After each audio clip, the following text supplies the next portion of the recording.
Have you ever wanted more pleasure in your life?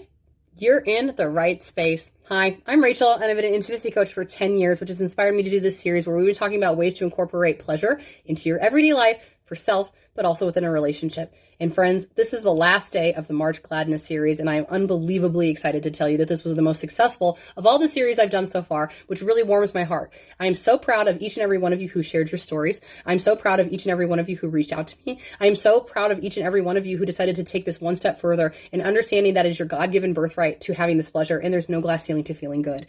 Thank you so much for all of that. I am looking forward to kicking off April with I don't even know what yet, but we're definitely going to do something amazing. Now today, the last conversation topic that I really want to kind of wrap up for what we've been really focusing on for the last 3 months, right, is how to make intimacy a priority, right? Now, as you can imagine, especially when people have children, making sure to carve out that time for aloneness can be very difficult. It's just a necessity, and that's the only way that I can really put it down for you, because I want to use going to the gym as an example here, right? If you were somebody who decided that you were going to get right with your health, whether you decided to go in the daytime, the nighttime, the morning time, whatever, it took a sacrifice in your time, right? You had to sacrifice sleeping in the morning. You had to sacrifice getting lunch with friends. You had to sacrifice your evening routine, whatever it was, to get right with your health.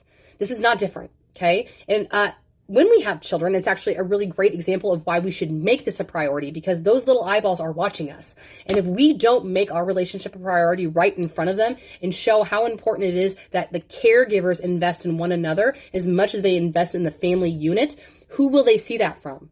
They will only watch you put yourself on the back burner as well as your relationship until it is too late. And that is exactly what they will learn.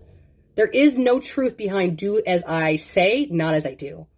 So when we talk about making intimacy a priority, you have my permission to make a date night number one on the list.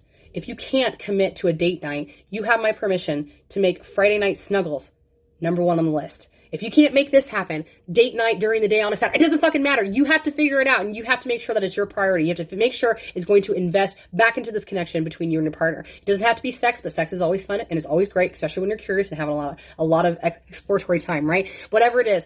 But please, from the bottom of my heart, plant the seed that wherever it falls on your priority list, as long as that's where you want it, that's where it's meant to be. And that's how we get it to being number one when it needs to be. And understanding that in seasons of life, it may need to fall to 5, 6, or 7 on the list, because that's just the way that it is. But when we have the solid foundation of investing in that intimacy before, it will be able to weather the days when intimacy is on list 6, 7, and 8. Does this make sense? Hope that it does.